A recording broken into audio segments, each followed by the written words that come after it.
Hi, family, friends. This is Mark Kendall. I'm here in my home in Hartwick, New York.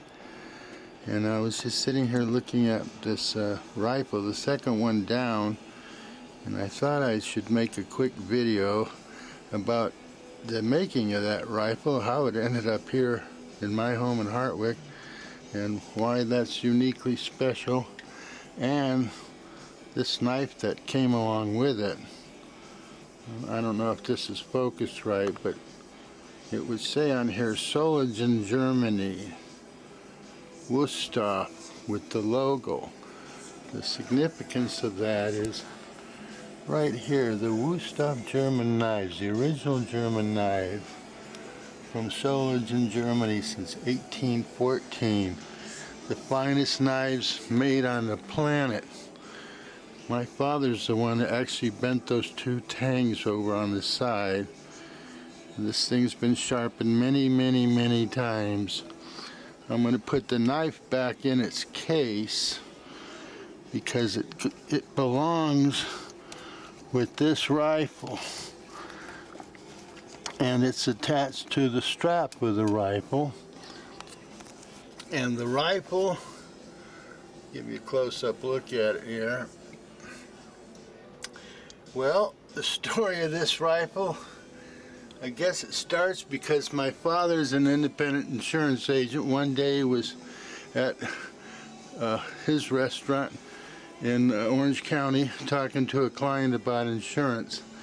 And then when they were done with their conversation, that guy got up and left, but there was a gentleman sitting next to my dad, and he asked my dad about insurance. So they started talking, got into a conversation. Okay, turns out the guy liked my dad and decided he was going to have my father be the guy's full-time insurance agent. So it turns out this guy's a retired British Army colonel.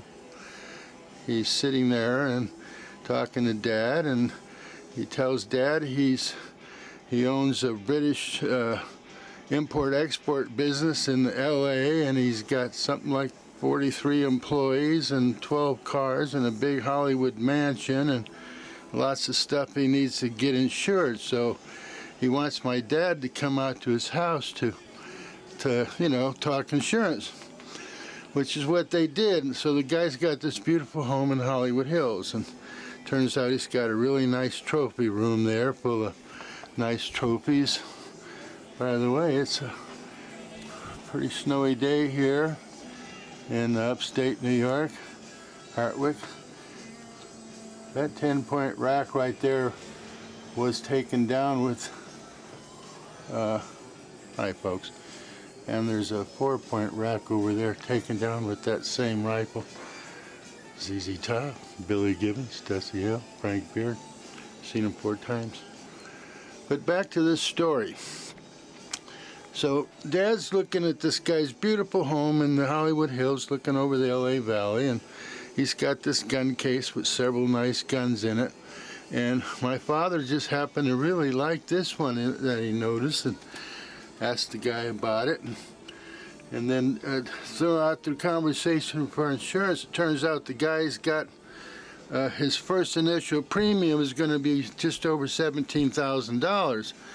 So in talking about that, the guy says, you know, Ray, since you like that rifle and the gun case so much, how would you like to have that, you know, as towards the payment? And my dad was thrilled. He said, yeah, I'd love to have that rifle.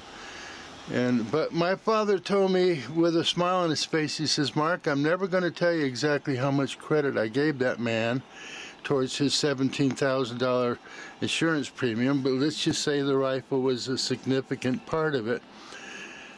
So there was a trophy room in the guy's house with several trophies that this guy had taken down.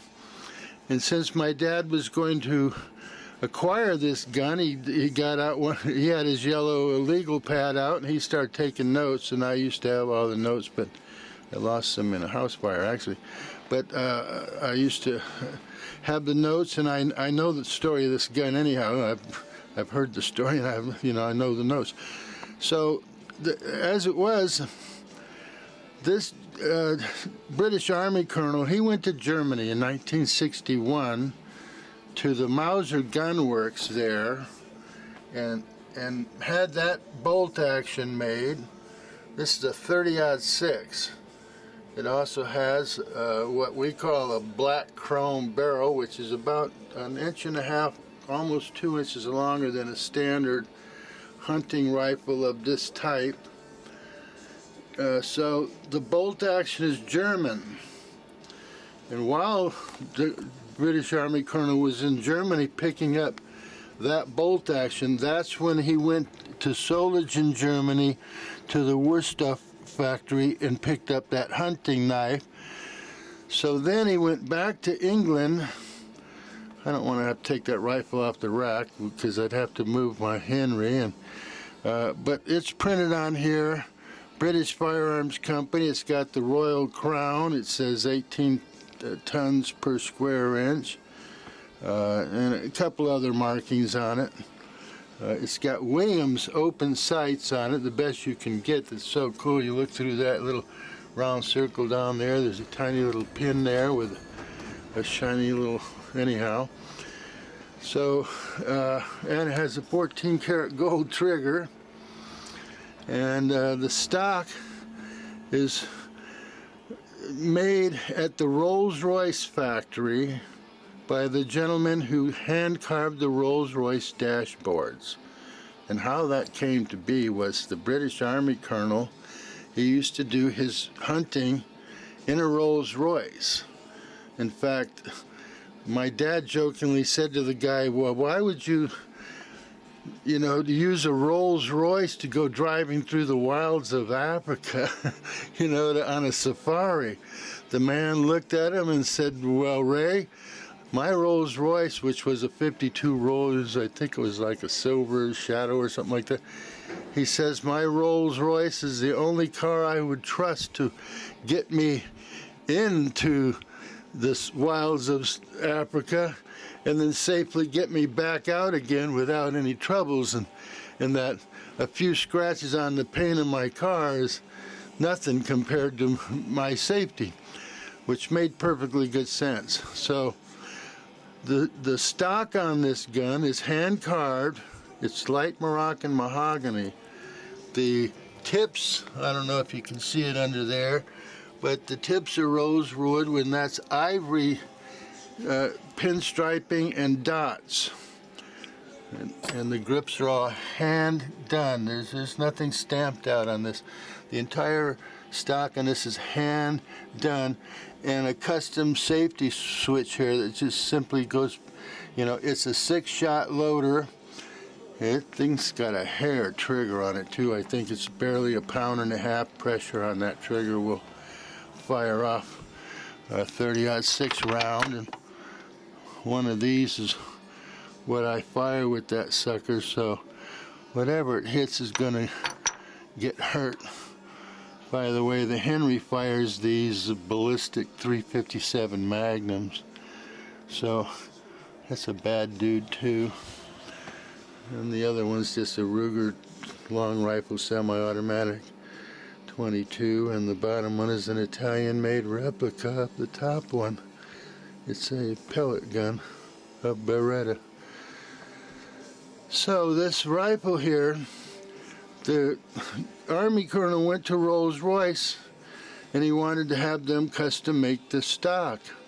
And the guy there said, I do dashboards, I don't do rifles. So the Colonel, anticipating that, he brought with him one of his favorite hunting rifles up to that time was a Weatherby. And he said to the guy, I'm sure you know how to use a caliber and can measure this. He says, make an exact copy of this stock here, but use my 30-06 new barrel and the British or the German Mauser bolt action. So that's what it ended up being. The stock was hand carved by the craftsman at Rolls Royce. I call that gun Royce just for that reason. Bolt action's handmade in Germany at Mauser. The barrel and the 6-shot loader with the gold trigger is made, it's a hybrid. So I took this gun to Losey's Gun Works here in Oneonta, New York, and I set the case on the table. I asked Jim Losey to give me his analysis of this rifle, sight unseen. So he opened up the case. He goes, "Wow, this thing is beautiful." He goes, "I can see it's all hand done. It's very nice wood." And he looked at it, and he flipped the lever on the other side, pulled the bolt out, and he goes, "Well, this is German made. This is a prior to 1962, because after that the German Mauser had a flip lever on the back for their safety. So this is a 1961 or older than that Mauser action." And then he looked at the barrel. He goes, "Oh, well, this thing's a hybrid, because this is a British Firearms." He goes, "And it even has Williams open sights." He goes, "So this is a hybrid. That's all I can tell you about the hardware. It's a 30-06 caliber." And he looks at the stock. He goes, "I can't tell you anything really about the stock other than it's beautiful and it slightly resembles a Weatherby." And the only part of this whole gun here that actually was manufactured at Weatherby is the rubber bumper, shoulder bumper at the back, which the colonel provided that with him. And so the rest of this gun, that's the history of that rifle and the knife that came along with it. And I just wanted to document it, you know, before I forgot. That way, just for the history of it, this thing will probably end up belonging to my son and maybe grandsons, who knows. But that's the history of this rifle, Royce, made in 1961, a hybrid German and British and Rolls Royce, one of a kind, custom made 30-06. So I hope you enjoyed this video. Thank you, and have a nice day.